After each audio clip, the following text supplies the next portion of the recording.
প্রথমে আমি সমস্ত সাংবাদিক বন্ধুদের আমি নমস্কার জানাবো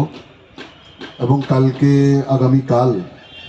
ত্রিপুরা রাজ্যের ইতিহাসে প্রথমবারের মতো যে বিশাল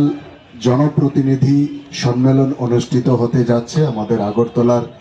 এই স্বামী বিবেকানন্দ ময়দানে, তার জন্য আমি সমগ্র ত্রিপুরাবাসীকে আমি অভিনন্দন জানাবো, আমি শুভেচ্ছা জানাবো। আপনারা সবাই জানেন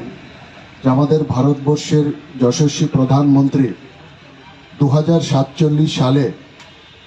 আমাদের সামনে বিকশিত ভারত গঠন করার সংকল্প রেখেছেন। এই বিকশিত ভারত 2047 সালে গঠন করার লক্ষ্যে বিকশিত গ্রাম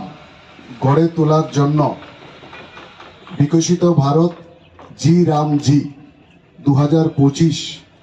আইন প্রণয়ন করেছেন। সুতরাং বিকশিত ভারত 2025 জি রামজি 2025 এই আইন প্রণয়নের এই শুভ মুহূর্তে তাকে সামনে রেখে, যার মধ্যে 125 দিনের যে গ্রামীণ কর্মসংস্থানের ক্ষেত্রে যে কাজের গ্যারান্টি রাখা হয়েছে, সে উপলক্ষে মাননীয়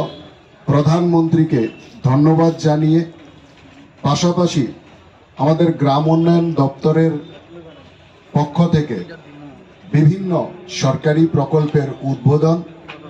এছাড়া আমাদের পঞ্চায়েত দপ্তর এবং গ্রাম উন্নয়ন দপ্তরের পক্ষ থেকে ইতিমধ্যেই বিভিন্ন প্রকল্পের যারা সুবিধা পেয়েছেন এ ধরনের বিভিন্ন লাভার্থীদের সম্মাননা আগামীকাল আমাদের এই জনপ্রতিনিধি সম্মেলনে এখানে দেওয়া হবে। তো আমাদের এই বিশাল কর্মসূচি আমাদের ত্রিপুরা রাজ্যের ইতিহাসে আমি যতদূর জানি প্রথমবারের মতো হতে যাচ্ছে এবং এটা একটা ঐতিহাসিক পদক্ষেপ এবং ঐতিহাসিক কর্মসূচি, যেখানে আমাদের গ্রাম পঞ্চায়েত মেম্বার থেকে শুরু করে আমাদের বিধায়ক, আমাদের ত্রিপুরা সরকারের মন্ত্রীগণ এবং আমাদের সাংসদগণ কালকে এই মাঠের মধ্যে এই জনপ্রতিনিধি সম্মেলনে এখানে উপস্থিত থাকবেন। আমাদের এই জনপ্রতিনিধি সম্মেলনে আমাদের ত্রিপুরা রাজ্যের মাননীয় মুখ্যমন্ত্রী প্রধান অতিথি হিসাবে অংশগ্রহণ করবেন, ওনার বক্তব্য উপস্থাপন করবেন। এছাড়া উদ্বোধক হিসাবে আমাদের এই জনপ্রতিনিধি সম্মেলনে উপস্থিত থাকবেন আমাদের